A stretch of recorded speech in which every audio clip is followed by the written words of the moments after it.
and Silas, bound in jail, had no money for the go their bail.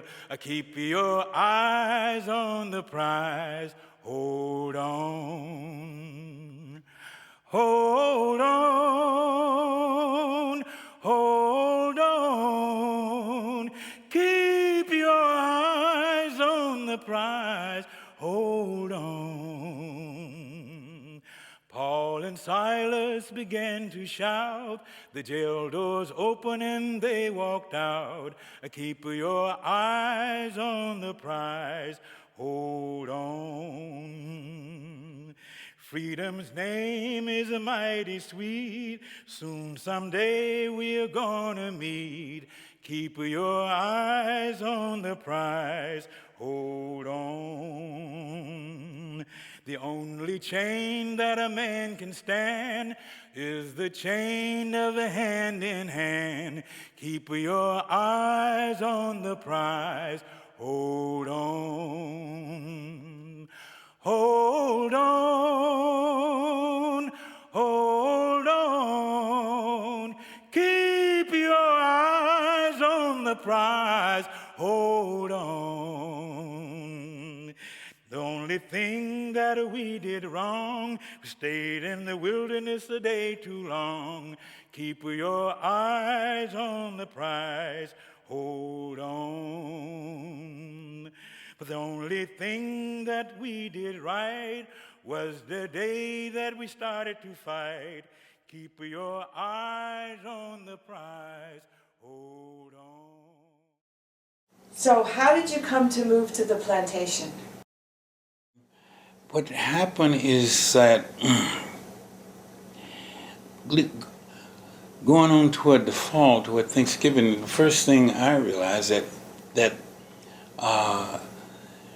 the sheriff, they came to my house and arrested my brother that I'm next to in age. He was a couple of years older than I, and they said that he was been charged with burglary, and what had happened, one of his friends had been breaking into the shops in this time it was a black dry cleaner that he'd broken into, and they caught him in there and they arrested him, and they asked him who his friends were, and he named all his friends, and then they arrested all of his friends, and they let several of them go, but they kept my brother and two other people. They kept them, and this was because my brother had been accused of helping this guy. So he was 11, 12. He was coming up to be 13 years old, and my father did everything he could to get him out as a juvenile.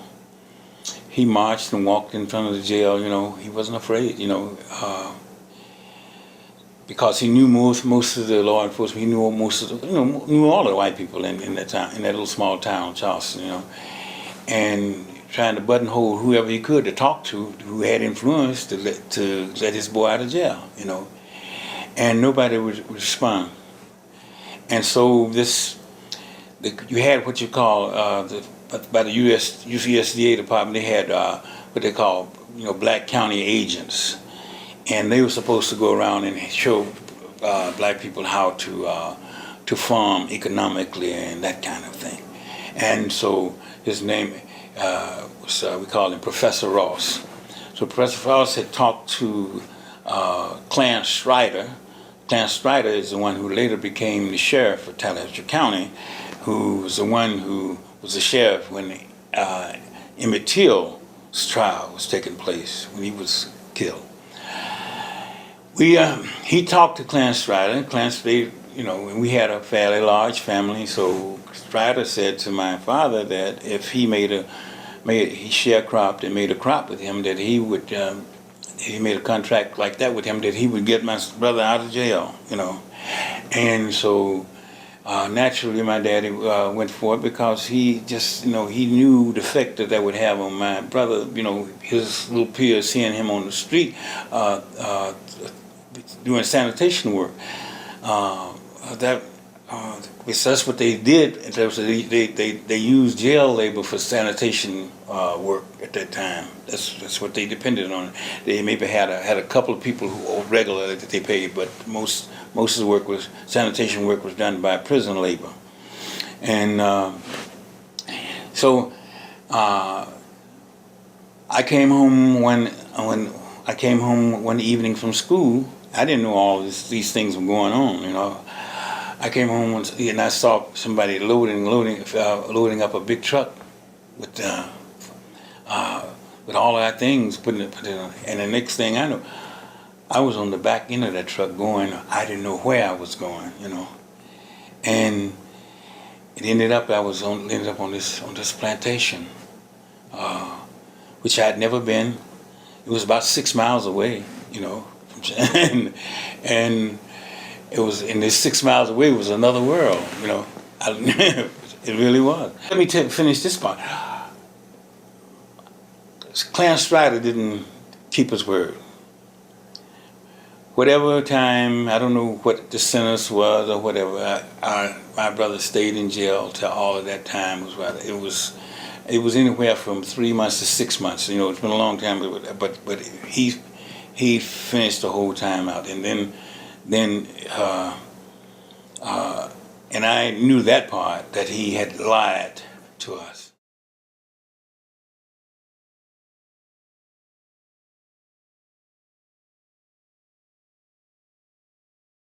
When it came time to make the crops, I began to see how that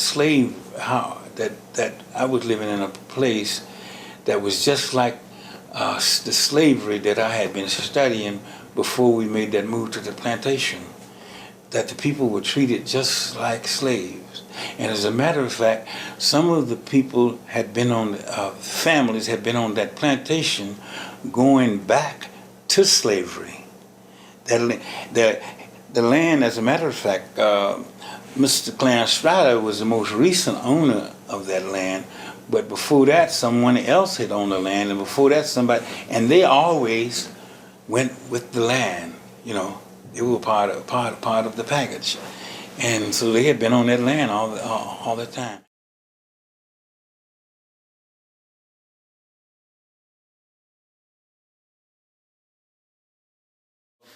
It was a few months before my 15th birthday. So I left and I went further this time. I went about 30 miles away. I went to Grenada, Mississippi. Yeah, and that's and the motive behind it, because my parents, you know, I was always tried to please them. I really loved my mother. I always tried to please them, and I felt like that my thing was that I would be the last one that would do something like that, and that would send a message to them that they needed to leave that plantation. And that part worked. It worked.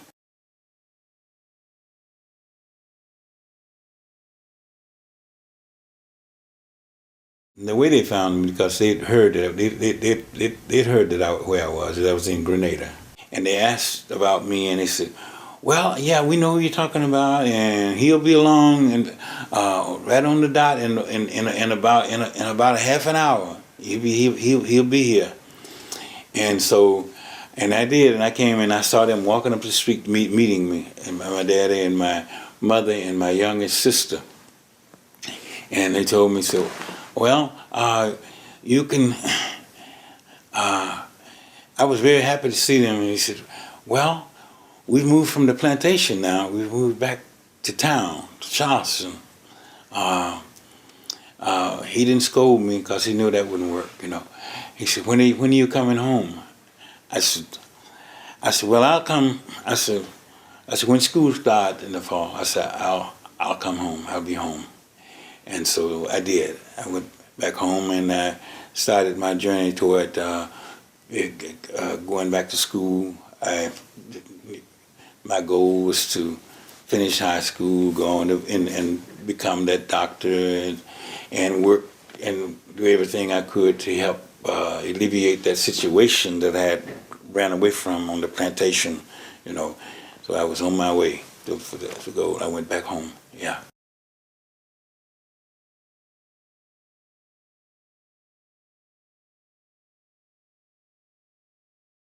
Nobody was pushing, encouraging me to go to college because they just thought I was too poor and that wasn't going to happen, you know.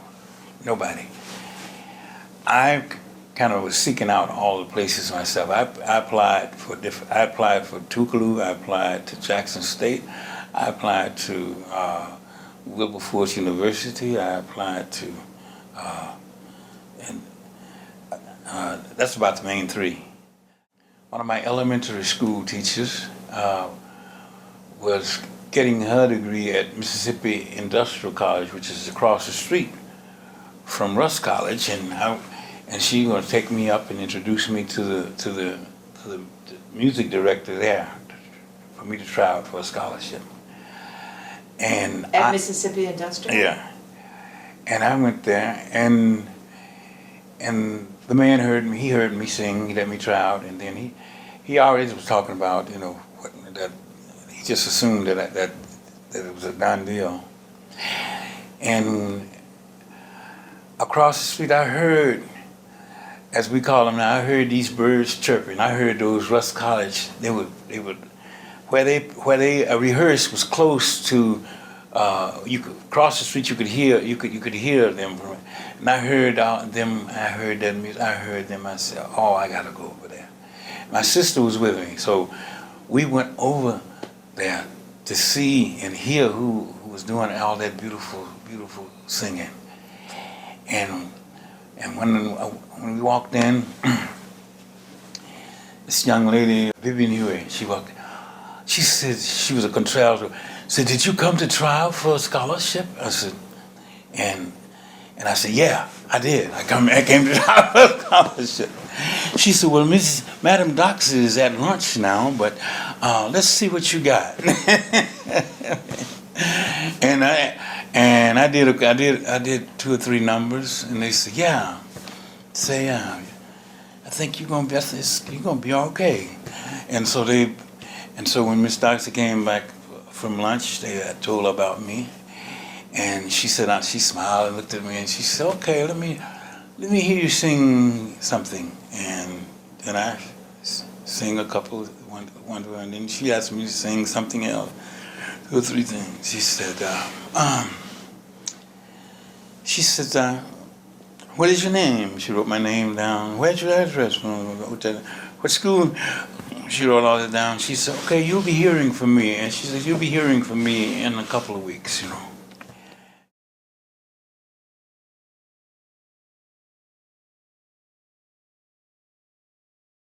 In '59, in Nashville, the students had already started doing some things up there, and made us antsy right there. We wanted to get involved doing. We started looking around to see what we could do, and then came the winter of 1960.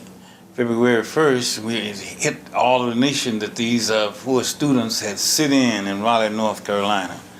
Then we just knew we had to do something. So when the first thing, well, we didn't just jump out there right away. We looked around on the campus to see what we could change. The first thing, we boycotted the cafeteria because of the food, you know.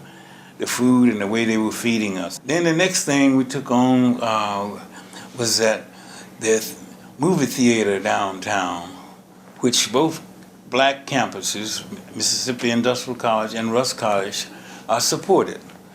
We supported. We were the biggest finance of that college, because many of the wealthy middle class white people, they just drive 35 miles up the road to Memphis if they want to see a good movie, you know. So we were the ones, but still we had to sit up there in the segregated area in the balconies. And so we said we're gonna make a demand to Mr. Roundtree that he integrate the theater I have us sit so we can sit down. Since we support that theater, so we can sit down there. And so he wouldn't do it. So what the first thing he did, he tried to divide us.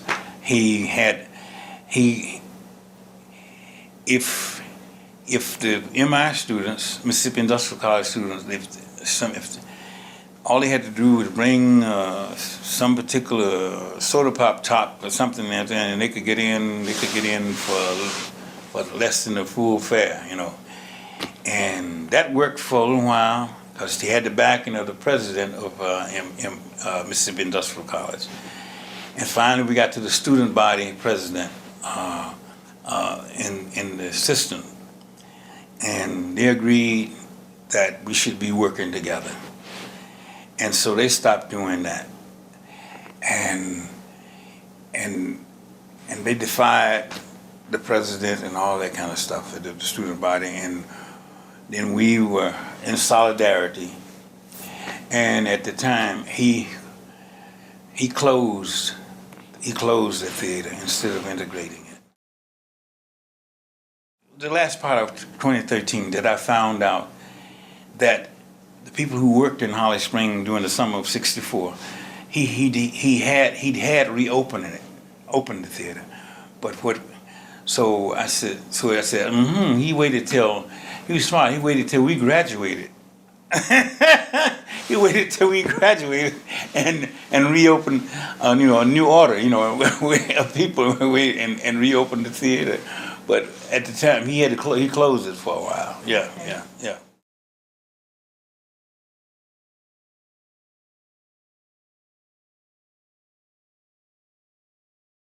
Frank and I started going down to the courthouse, which Holly Springs is the county seat.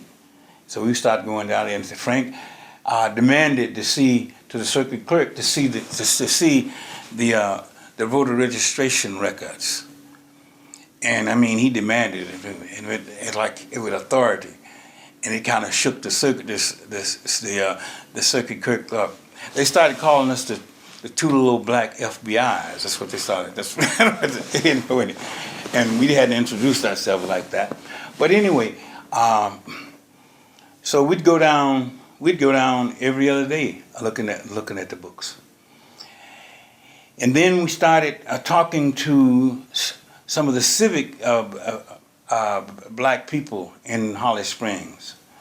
Mr. Britnam is the one who owned the funeral home there, plus a lot of other property and business venues. And Frank talked to him, and I talked to him. Frank said, we're going to be putting together some petitions, and we're going to be sending them to the Civil Rights Division of the Justice Department. And we don't have any. He said, well, I'm a notary public. He said, whatever they swear to, I will notarize, And so that's how we first started working with him. And then the other man was Mr. Mitchell, Willie Mitchell, who was over the business administration part of the school at Russ College, and he was a Holly Springs citizen, plus others.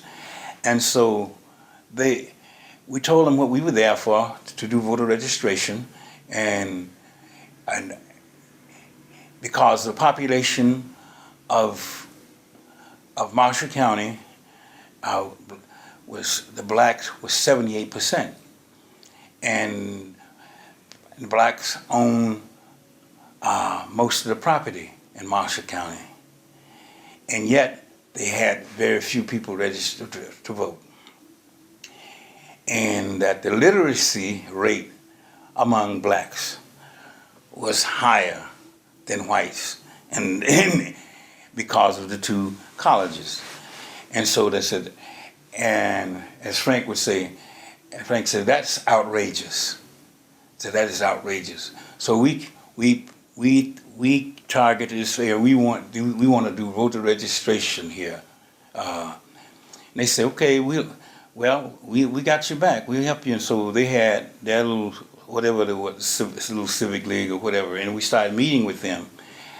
And they said, well, one of the things we want to make, since you're talking about blacks being more independent, one of the things we need our own bank. And we know about it has started that people can organize their own credit unions now. So we want some help with that. You know, since we got jobs and we do this, you all got, in other words, they assign us to do the legwork of pulling together whatever papers or whatever information that they need and whatever steps that they needed to take, you know, to do that. And that's what we did. They pulled it together, and the last leg was to get it all chartered and everything. And so we got that done, and they did. They kept their word. They were whatever papers that needed notarizing, we got them notarized free, and that thing. So being young is where we got a lot done between the time that I left Holly Springs in around around August, close to August, from May to August of '62. We got a lot done, and in other words, that was a structure laid for voter registration there, and also in neighboring counties. And that was one we couldn't hardly get too many people to go at first, because that was Miss Bogan, who was about 80 years old. I don't know how many times we took Miss Bogan down. Every time, you know, they published her name in the paper, and the time would expire whereby she could go back again. We'd take her down there. We'd take her, she'd be ready to go. We'd take Miss Bogan down again. I'm sure she was one of the first ones to get officially registered, because by the time I had left, you know, to go home, prepare. My thinking was I was going to prepare to go to medical school, but that didn't work out so well.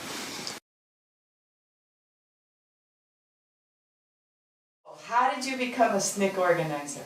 My daddy had made an appointment with this lawyer Blunt, who was the head of the Board of Education in Charleston.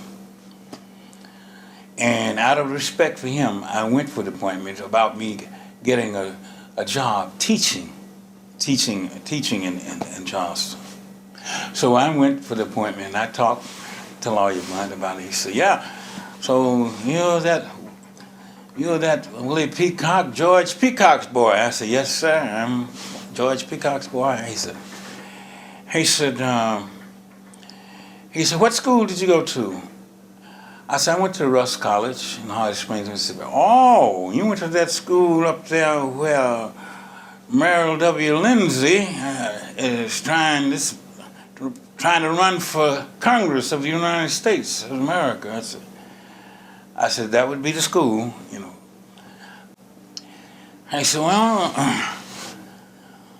how you gonna teach? How we know you're not gonna be walking up and down the streets and stuff with picket signs and that kind of thing? I said, I didn't answer him. I just let him run on, you know, because I had honored my father. I had gone down there for the appointment, and I knew I wasn't going to get the job in the first place because of that reason. That's why I went. I knew I didn't want the job, and probably wouldn't have taken it. I would found a way to tell my dad that I wasn't going to take it in the first place. But anyway, so I left, but Amzie and Bob was visiting, and somehow the grapevine is strong. They knew about this, and they knew that I had been to this lawyer, and I think it was Miss Birdie Kegler, who was a strong NAACP person in Charleston. The word had gotten to her, and she told Amzie about it, and Bob sent Amzie, without missing a beat, he came straight to my house, you know, no direction, straight to my house. So that was the first indication that my father and Amzie knew each other, you know. And Bob, when he walked in the door, And he said, "Hey, Willie." I said, "Hey, Bob." I said, "What y'all doing here?"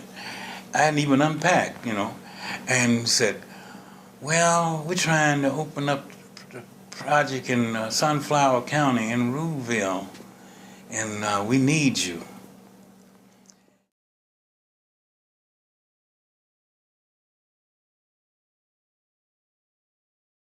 Did Bob and Amzie know about the work you'd done in Holly Springs? Oh yeah, yeah. They knew that. That's why he came. I was seasoned, so to speak, having worked up there with Frank, and so we left that evening, going to Cleveland, Mississippi, where Amzie's home, and we got there. We made several stops in Tallahatchie County before key people that were working with Amzie, that I had no idea that was involved, people, some of those same World War II veterans, which they would go to Mount Bayou once a month and that kind of thing to meet. Well, several of those people lived in Charleston and around Tallahatchie County in different places. And we were stopping on our way. So it was close to midnight when we got to Cleveland, and we were getting ready to go to bed. And this call came through a desperate call came from Greenwood, and that was Sam Block on the phone telling Bob that it was a bunch of people, white people out there with white T-shirts on, and they had axe handles and chains, and they were threatening to come up to the office, come up there where they were, to lynch them, And so Bob, they asked Bob, said, "What should we do, Bob? What should we do, Bob?" And Bob said, "Well, the first thing I think you should do is get out of there." We learned later that they did. What happened is, Lawrence Giard is a pretty large person, and they had a small window that they had to get out. It was upstairs on the second floor, and Lawrence Giard, LaVon Brown, and Sam Block, they had to make sure that Giard got out first. They had to stuff him through the window, Yeah, because he was too big, they had to stuff him through that window, and so they did that, and they got out and slid down the TV aerial pole, they should put on the outside of the house. It kind of skint his hands up, but then they got out. And so when we got there later on that night, and papers were scattered all over the floor, where the mob had been in there, and we went. And Bob turned on the big fan, big old box fan, and made big noises. And I said, "Wow, what Bob doing?" I'm thinking, they're gonna know we up here. And Bob, I didn't say anything. Bob turned and he prepared. He got on his cot and I got on mine, and we went to bed. And I just prayed. I said, "Lord, if we're alive the next morning, I guess it's my job to be in this movement for the duration, And Sam Block and Giard and Ron Brown, they woke us up the next morning. They came back to the office, and we were there. And that's when I took the stylus and cut my first stencil and ran it off on a mimeograph machine, hand cranked it, and we cut them up, the leaflets, to go and pass out in the neighborhood to show the people we were still there, and that we were going to be in Greenwood. We wasn't like the people were saying we weren't going to be leaving.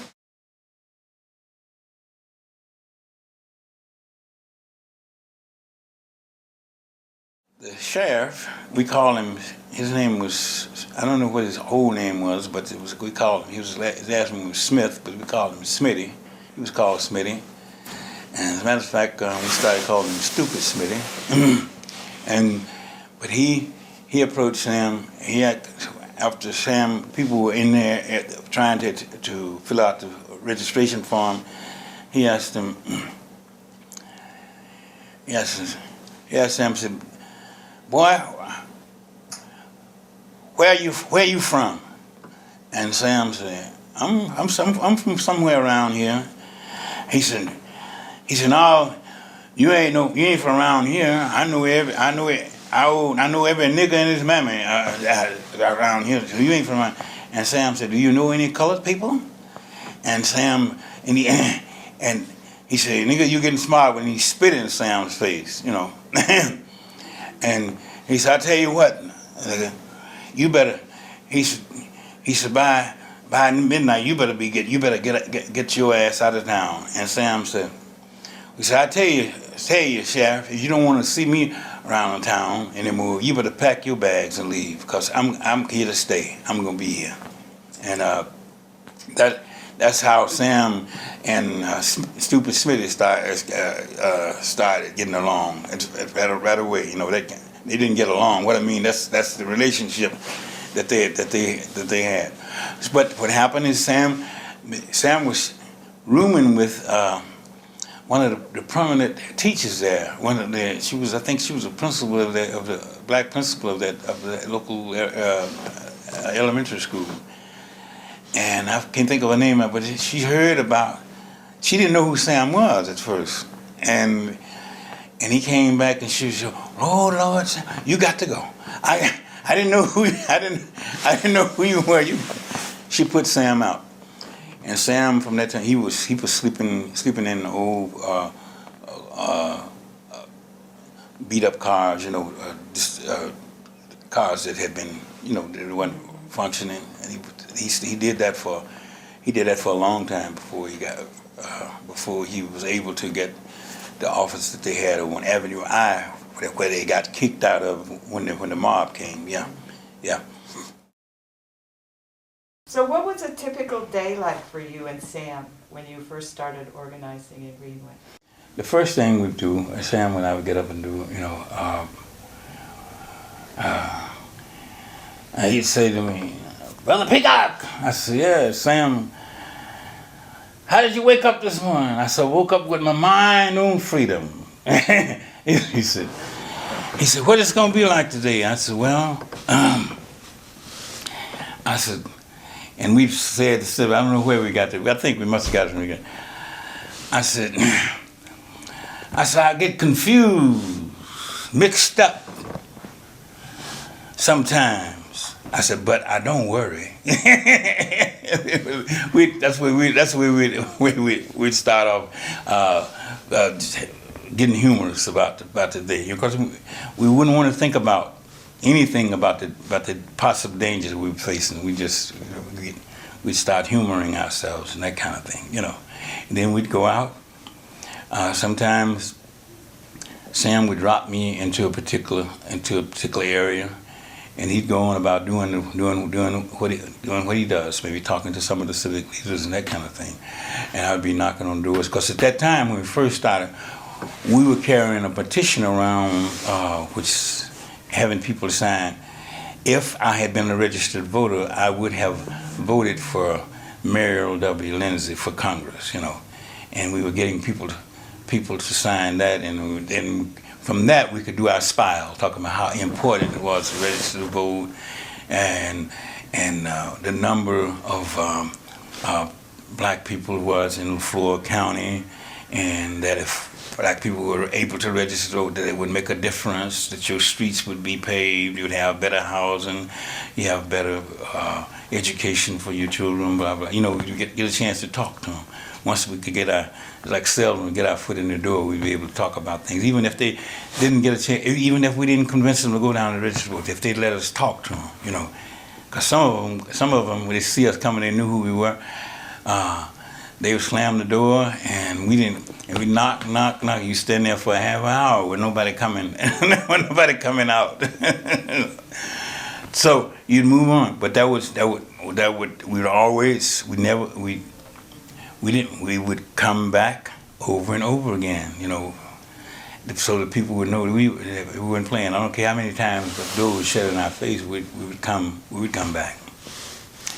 And because we knew, having being Mississippians, and we knew the situation, we knew that they were afraid, we knew they had good reason to be. But we was trying to convince them that it'll be this way another 100 years if you don't make a step to do something now. It's not going to be given to you. It's not going to be all right in the great by and by.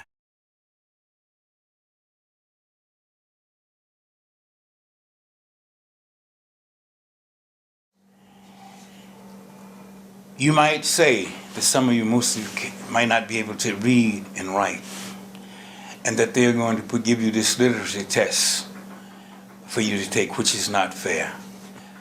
Even on the books of this Constitution of the Mississippi, you should be allowed to have somebody to help you to register. I said, but they won't allow that. I said, but when you make an attempt to register to vote, we can make our case to the United States government, to the United States Justice Department, to come in and file suits on your behalf so that you can register to vote. And this would make it better for your children and their children to come. I said, some of your children will end up being the mayor and the sheriff of this city, the governor of this state, the senator of this state. I said, we can replace Senator Eastland and Stennis. I said, no, don't laugh. I said, it sounds far-fetched. I said, but this is how powerful the vote is. And you're going to see. The person who's been calling you nigga going to come around and call you Mr. and Mrs. Can we have your vote when you do that? You know, we talked, we spoke the vision to them, what they were doing. And by that time, we had proven them that we weren't going anywhere, that we were going to be there. And so they stepped out on faith.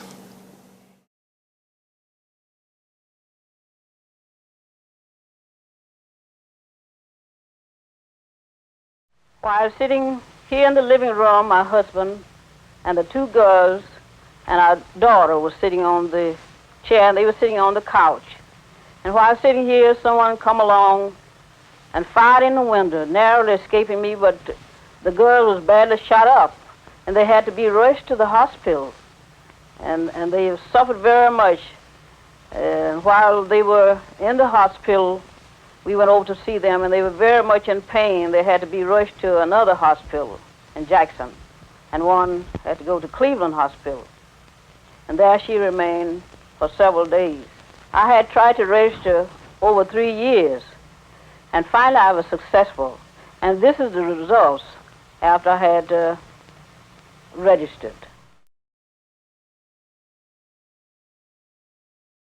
So tell me, what was the importance of the emergency food distribution program? With the passing of the integration law and so forth, the Supreme Court, they knew it was just a matter of time when labor was going to kick in and say that they were going to have to pay wages according to what was fair, and so they knew this was coming, and so they got ahead of the game, and they started mechanizing the big plantation owners, and black people were just sitting there on the land. They couldn't get the winter's furnish that they call it. You know, they call it they would furnish them so much money a month, which was barely enough to live on, until it was time to chop cotton, weed the cotton. They wasn't doing that anymore, so they didn't have anything coming in. Nothing, no money to eat. No money to eat. And since at the same time they could get a lot of black people to leave the state because they weren't going to, they had conspired not to accept the USDA commodities of food that that was given to poor people. They weren't going to accept it. They weren't going to house it. And so that word went out.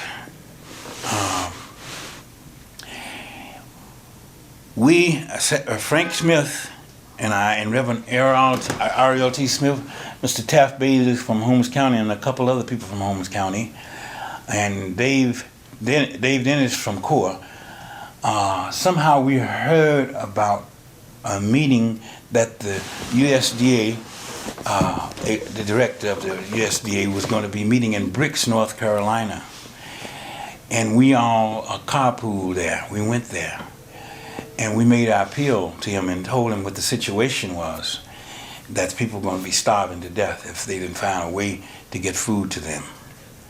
So he jumped on it, and first thing he offered the city and county of LaFleur and the city of Greenwood that they would pay for the housing and distribution of the commodities if they would accept them. And they still refused. They refused to do it. And so they said, well, would you just let us have a place to warehouse food? They wouldn't do it. So finally, we have a family of Sicilian people who were very, very good business people. And were they like first generation immigrants or second generation?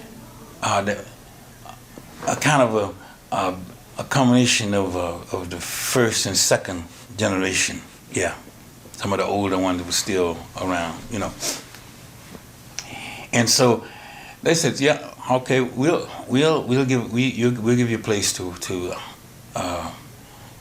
warehouse the food and distribute it. And so USDA they paid for people to distribute the food. And but before that happened though, and around January, that Dick Gregory in Chicago had heard about the plight, and he started organizing people there to raise food and clothing, and they shipped it. They paid for the shipping and everything to Greenwood, and it was housed at the Wesley Chapel Methodist Church there in Greenwood, and that's where we began to distribute the first food there. And the people, they were very grateful for the food, and they had nothing to lose, and so they saw what we had been trying to talk about all those months, about how if you don't have the power to vote, how people can manipulate your life. And so people were willing to go down and make the attempt to register to vote. So in February of '63, we were able to take down about 128 people to attempt to register to vote. That was a breakthrough.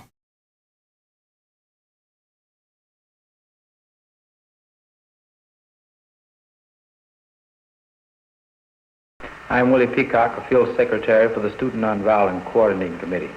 At present, I'm working in Greenwood, Mississippi, in Lower Ford County, on voter registration. Our present activities are the distribution of the food, which has been sent from the north as an emergency relief. We feel that this particular food will serve the needs of the needy to the greatest advantage. I think that they are very appreciative of this, and I think that they see that there are people who care and are concerned about them. Tell me the story about when the off-duty policeman shot at Sam and you. This happened around March 5th or 6th of 1963.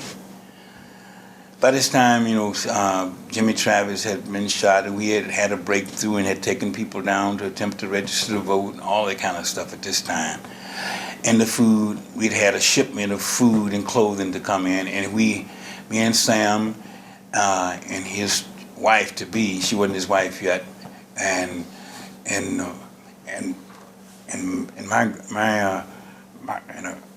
my friend Essie Broom, we'd gone over to the church, and we had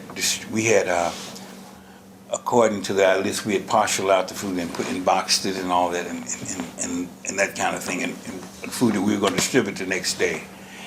So it was around 11 o'clock. So we left, and somebody was following us, but I didn't know it. But I had this funny feeling. I had this feeling that danger was approaching. I could get those feelings in those days, and a lot of black people who lived in Mississippi could get those feelings. So I got to go by there and get my atomizer. I got to go.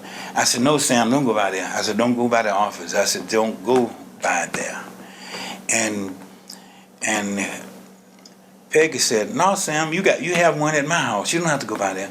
But he wasn't listening. He just kept on going.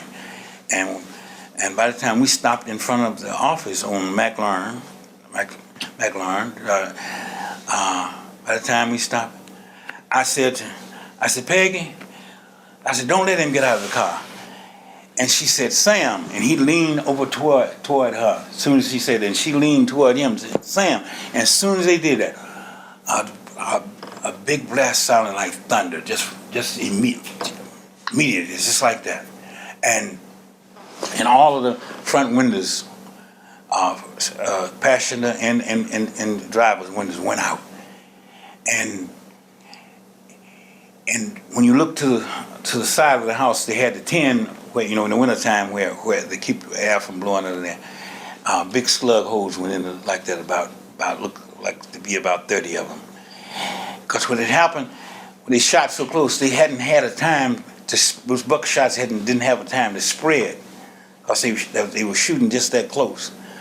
Because who they were aiming, they were intending to take Sam's head off. That's what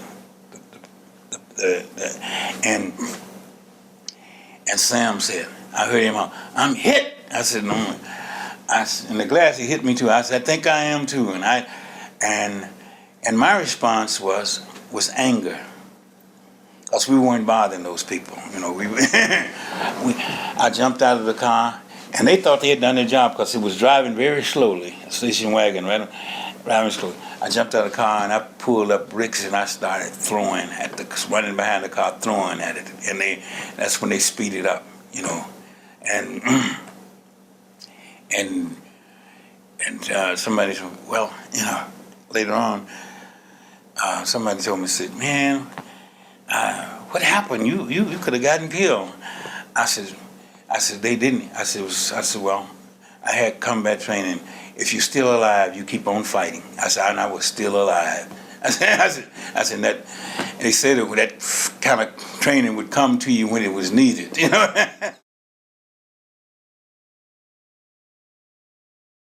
you know who the guy was who was shooting? I didn't know, but Essie, I got a glimpse of them. When they did it, she was on the back seat. But it was years before she told us who it was. At first I was kind of angry with her, but she saved the day because we were young and hot-headed, and we would have figured out how to do something to that guy. And he was a policeman? He was a policeman. It was a policeman that she had did housework for. Yeah. Because when he came back, they came back with the FBI that night. That same, in about that was a black taxi station down there. So they called the police and all that. They called that, and the FBI and police showed up, and he showed back up with them. And he's the one that said to us, So, girl, you're gonna get yourself killed riding around here with these niggas, you know. That's what he told her. That's what he said to her. But I didn't know at the time that he was the one, you know. So nothing ever happened to those guys, to him? He just, later on in life, you know, he just, he's an invalid. That karma, you know, that bad karma. And I'm glad that she didn't tell us who it was. You participated in the 1963 March on Washington, and what did it mean to you personally? I went there to be a part of the what I thought was going to be the demonstrating at the different departments of justice, Supreme Courts, and whatever, that kind of thing. And that was my main thing, to go there. But when I knew before I got there that things had changed, that it was just that it had been kind of orchestrated, you know, but the way I participated, we were right close up to the Lincoln Memorial, and we sing a lot of freedom songs, lots and lots of freedom songs, and as loud and as intense as we possibly could. We all knew about how John Lewis had to alter his speech and all that kind of thing, you know, and so we did what we did with a lot of intensity of what we could do, and we could sing the freedom song. We could make our voices heard that way. Yeah.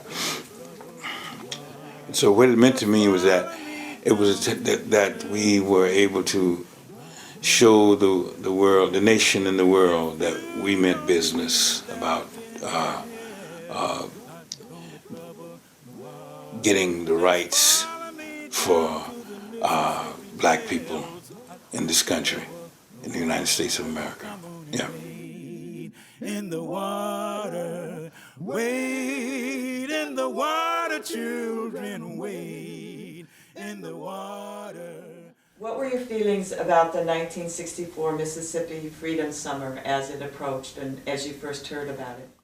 We were talking about the possibility of bringing down a lot of students from fall for this summer project, and most of us, just about all of us, the SNCC staff, the Mississippi staff was against it at the time. We were against it, and the reason why I was against it is because the experience that I had previously with some students who had came down from Yale. In other words, we were the black leadership, and they didn't pay any attention to anything. They just went and did anything they wanted to do, and went back and told lies about that. I learned later that they were called the Young Republicans that came down from Yale, you know, and they came back, went back and said that things weren't as bad as we said they were, and that they were lying, that people could go to the library and check out books, and what they went to the local black high school, and that's the principal said, black principal said, well, can't the students check out books here? And he says, of course, you know, but they didn't go to the white library to ask that same question. So they went back as if though it was okay. So it's things like that, and then that was on that occasion, and then another occasion, that spring of '63, some students came down, and we weren't they weren't following instructions. So what Sam and I did, so we knew where we could put them in jail. So we took all of them over to Indianola to canvass and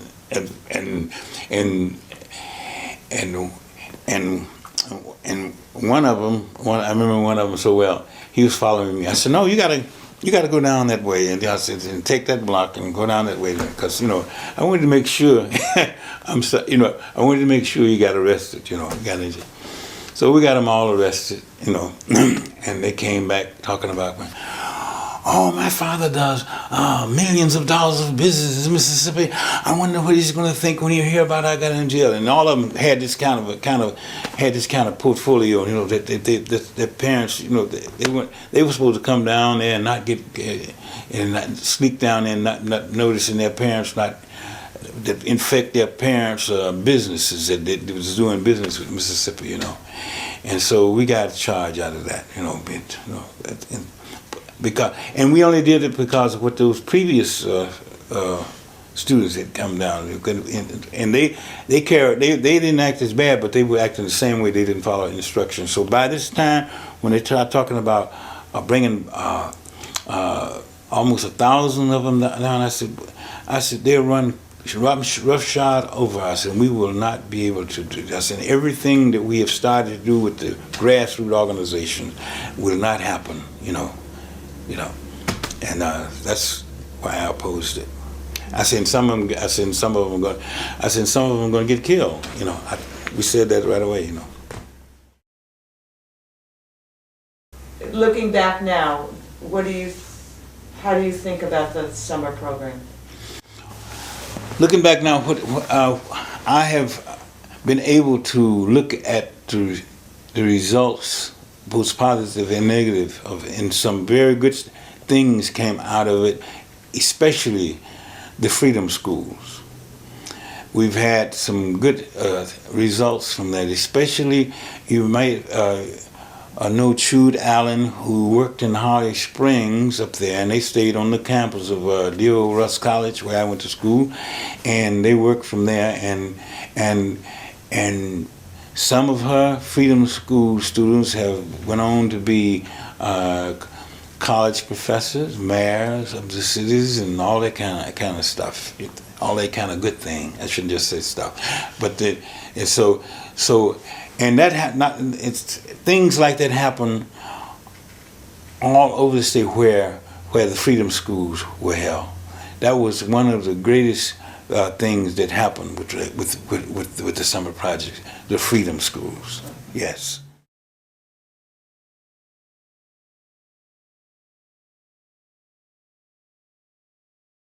What about the voter registration that summer? The voter registration, that getting ready to do the freedom vote, and getting ready to go to take representatives to of the forming the Mississippi Freedom Democratic Party, and going to Atlantic City to challenge the regular Democrats.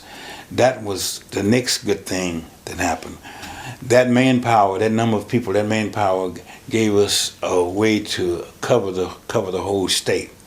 That was a very, very, very, very good thing that happened, and we made that challenge, and we know that history, what happened from that on. Yeah.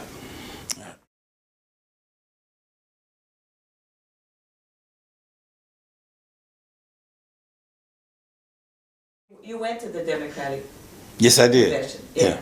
What was your favorite part about being in Atlantic City at the Democratic Convention? My favorite part was being there was to be out on the boardwalk and the vigils where we would sing, and we kept all night vigil going, and I would go. I was young. I would go in and out of the vigils, and Dick Gregory was working at the Hi-Hat Club there, and he gave me a budget how much we could eat and drink, and that kind of thing. We mostly drank. We didn't do much eating, and I got a chance to know Dick Gregory a little bit better,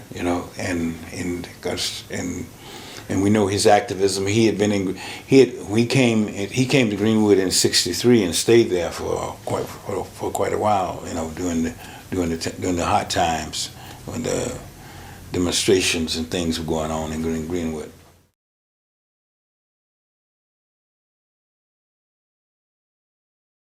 So you did the folk festivals for 2 years, and then you went to California. Yeah. Why did you go to Southern California? Well, I went to. It came about. Well, Sam and I knew that, you know, so far as the movement was going, our usefulness was that, and we went out, and Sam had some connections because from time to time he'd been going there to California to speak, to fundraise for SNCC.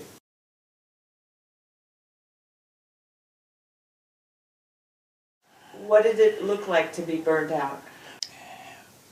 Burnout starts when you start having destructive behavior, and my destructive behavior was drinking alcohol, and I was angry. I was in a negative state.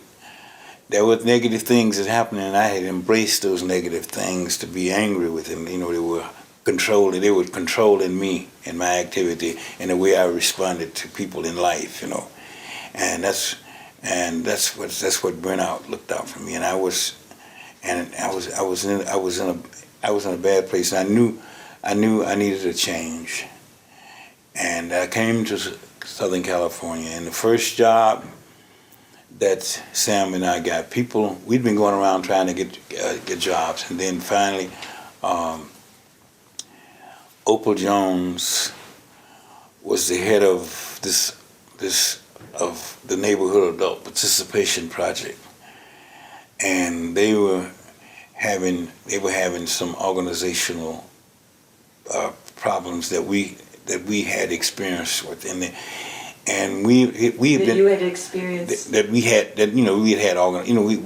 we'd organized in the South, and some basic things that they were dealing with and trying to get off the ground with NAP, Neighborhood Adult Participation Project, that she could help. And so she had heard about us, and she sent for us, and we came and we gave our resumes and all that, and she hired us, and our job was to go to the various, I think it was 21 centers, and to kind of help people to do what they were supposed to do. In other words, to understand what it was all about. So agencies were supposed to offer them a job after they got trained. Right, exactly. Mm-hmm.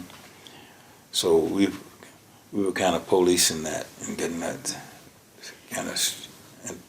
So are you saying that part of your burnout was from differences from within the black community in Mississippi? And differences within organization. Within organizations, within.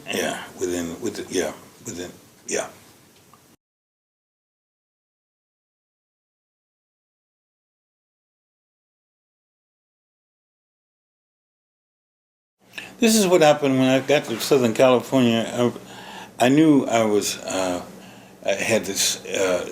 in this place of burnout, and I knew that I was in destructive behavior, and unfortunately, SNCC didn't. The Student Nonviolent Coordinating didn't have any way or means of working with people who had been stressed out and that kind of thing. We did have, as far away as New York, friends of SNCC where you could get help, but that wasn't the thing for me to do at the time.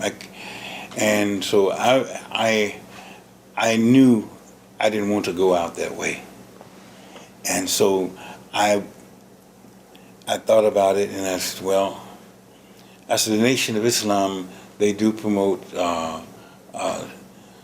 self-autonomy and all that for black people, and black people having their own businesses and schools, and that appealed to me, because I knew that black people needed to know more about their history and their roots and where they came from on a deeper level, and that our history didn't just start from slavery when African Americans were brought to the United States by, in chains. So that appealed to me, and I wanted to be a part of that. The religion of Islam, from the time that I had studied it in junior high, ninth grade, we started it. I had a form of world history, and Islam appealed to me at the time. So I started going to the mosque about the first part of the year of 1967, and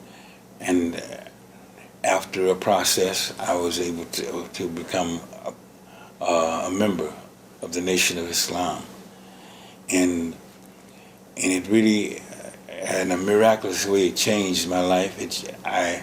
That was no more drinking, no more smoking, no more swearing, a higher respect for women, no kind of abuse. They advocated celibacy until you got married. All of that, all of those good, clean things.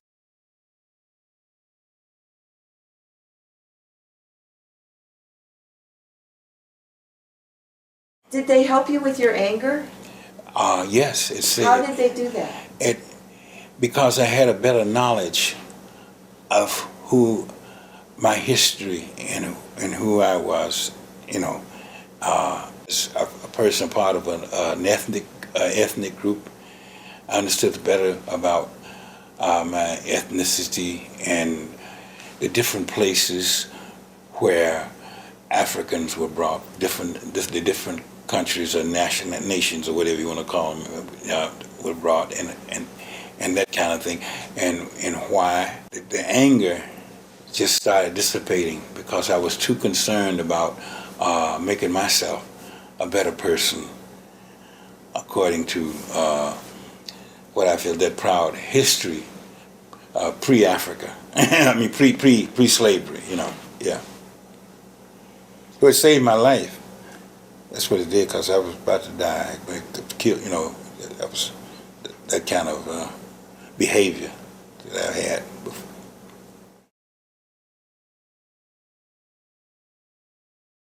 Tell me about starting your family in Jackson. After I got back to Jackson in 1970, I had not planned to get married or nothing like that right away. I really hadn't. I came back there to help establish Islam in different places in the state, and plus the job, that I had been offered. That gave me a way to come back and be employed. But then I was there I got there in around, I think it was May of 1970, and by November I was married. And it was arranged marriage. It was arranged. It was we had never really, me and my wife had never really talked that much about it. We was talking through somebody else, So who arranged it? It was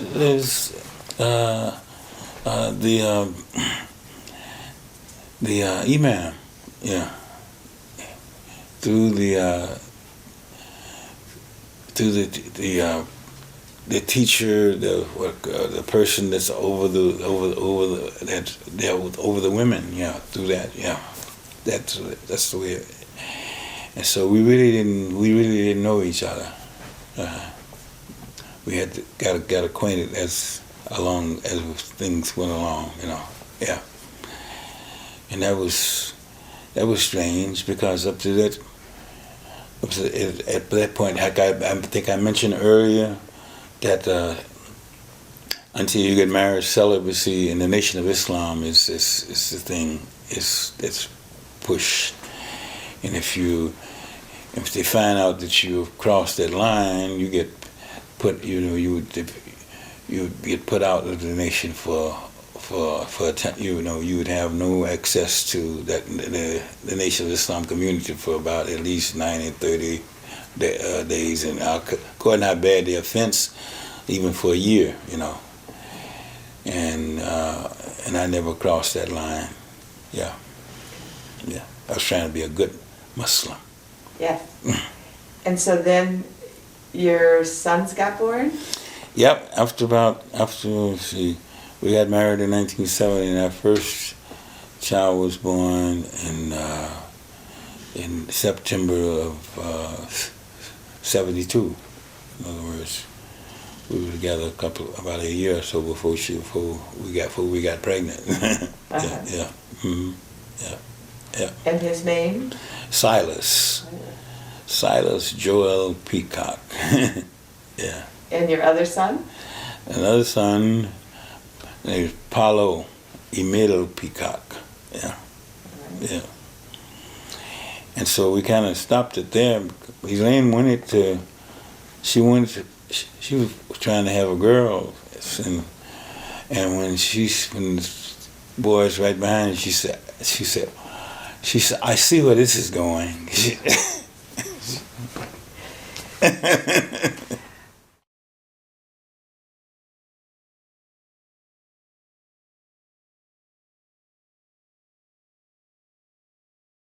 Why did you move to the East Bay? The reason why I moved to the East Bay in 1987,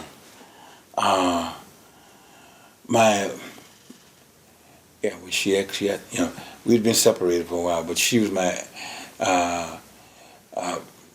because 1990 is when we actually got divorced, but my wife had come to school at the University of UC Berkeley.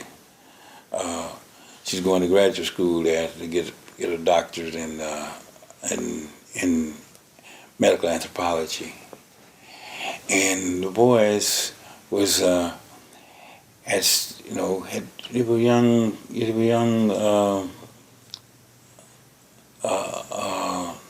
juveniles.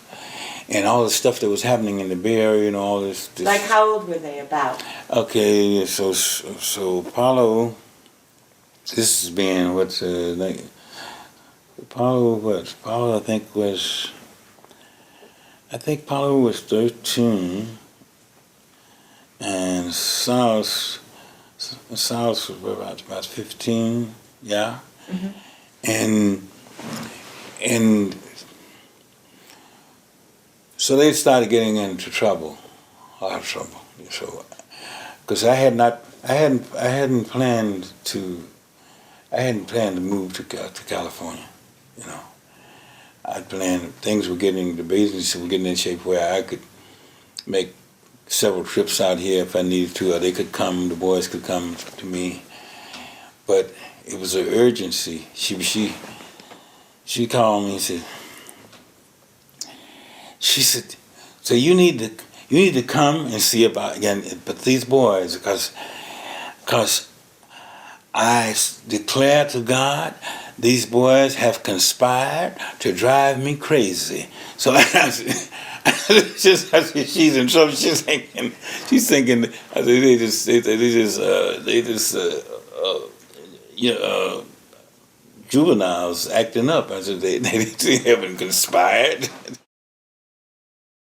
She needs to help. She needs for me to be here, and they needed for me to be here. Uh-huh. Yeah. How have you been able to keep being a healer in these last years that you've been here? I think my healing took the form of the job that I took.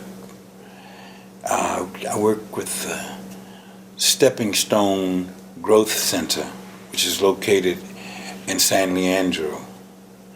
At first it was in Oakland, over by the Infirmary Park on 18th and Adeline. That's where I started out with, and I got that job in '89. That was the first job I got, and that was the only job that I had for 24 years.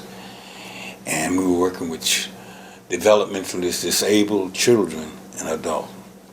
When I first started, I started with the youth program. And Jelani over there, he was almost a baby. And when he was in other words, he was just right at the age that we began to let them come, and so I started working with them, and it just that was my niche. That was where I was needed. And what did you do? Oh, well, what I did was some of them were. We had students we had some of the young people who were bipolar, some of them that were Down syndrome, and some that was autistic. And so there was a mixed bag. And some of them were we began to get crack babies, And some of the autistic kids could talk, and some of them couldn't talk.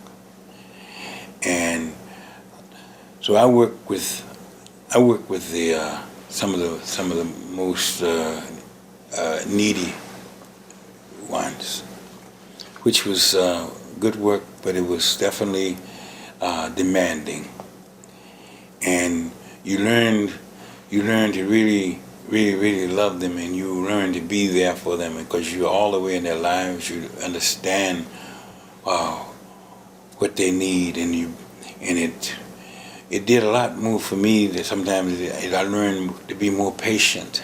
I saw myself in all of them at different stages of my life. To be one who wants to be to healing, you have to. It's not just applying herbs and all that kind of stuff. It's psychological and sociological. You have to go right in there where they are and deal with them and help them out of that state as much as possible, as long as it takes. You just never. I learned that you never count a human being out. Never. They may have a breakthrough any day, and we did have some breakthroughs,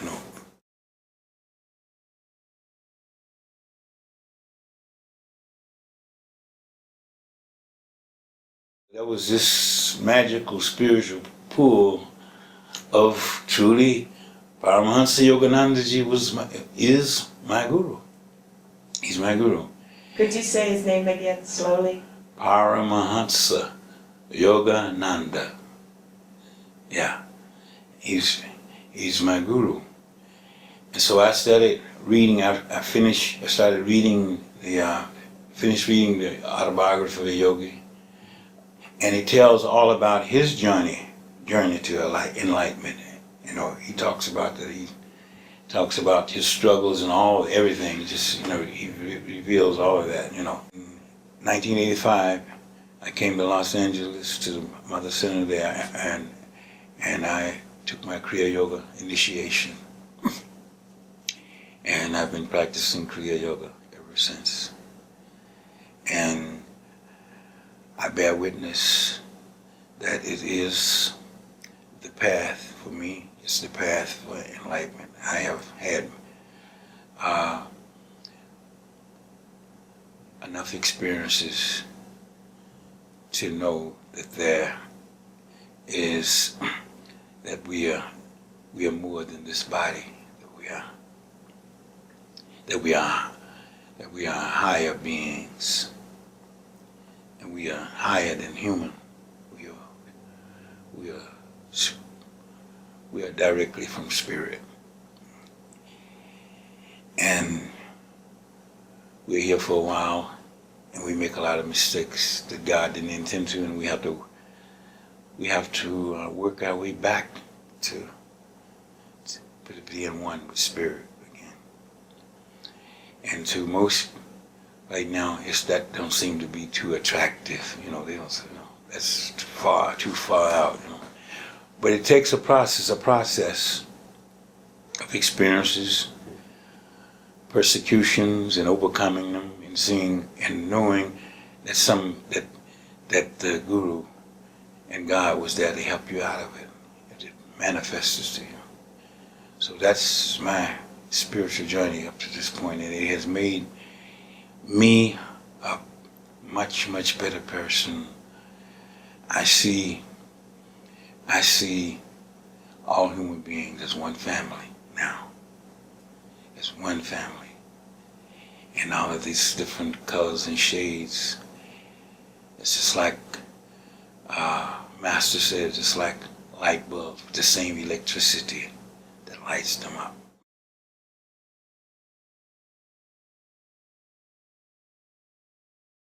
What is the role of music in the civil rights movement? The role of music in the civil rights movement is the soul of the movement. The soul of the movement. And why I say it's the soul of the movement? Because it connects the people. They're like one. Like the soul, like the true soul of every we that on the soul level we are all one. You see, because the soul is a fragment of spirit, which is the one, and the music brings all of that together and puts you on one accord. And as you probably, if you have got Catholic experience, it lays fear. You end up doing things that you just you have the courage to do things that you wouldn't do otherwise. When you feel it, when you with a group of people like you feel that oneness and accord. You know that you're not alone. Like I said, we shall come in. We are not alone today. That kind of thing. That's really what it means.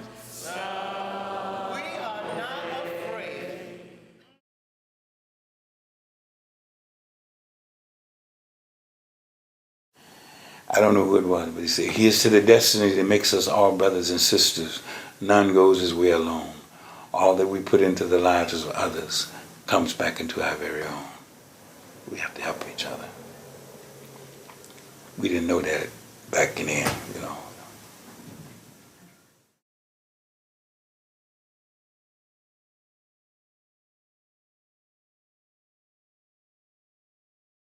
Wazir, thank you so much for all of your thinking and feeling and all of your experiences and sharing it with us. Thank you for giving me the opportunity to share it with others. Thank you. Keep your eyes on the prize. Hold on. Hold on. Hold on. Keep your eyes on the prize. Hold on. The only thing that we did wrong, we stayed in the wilderness a day too long. Keep your eyes on the prize. Hold on. But the only thing that we did right was the day that we started to fight. Keep your eyes on the prize. Hold on. Hold on. Hold on. Keep your eyes on the prize. Hold on.